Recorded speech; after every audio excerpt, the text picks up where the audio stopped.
কি করে বের হব? 4 দিন 5 দিন ধরে বৃষ্টি বৃষ্টি, রাস্তাগুলো একেবারে নষ্ট হয়ে রয়েছে। বের হবো কিভাবে?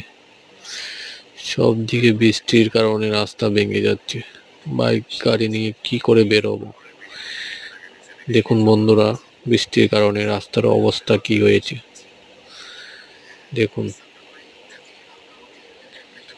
এই রাস্তাতে কি বাইক চালানো যায়? দেখুন বন্ধুরা, দেখুন একেবারে 4-5 দিন বৃষ্টি, তার মধ্যে রাস্তাগুলোর অবস্থা তো একবারে ভিজে খারাপ হয়েছে, ভেঙে একদম অবস্থা খারাপ। দেখুন পুরো ভিডিও দেখুন বন্ধুরা।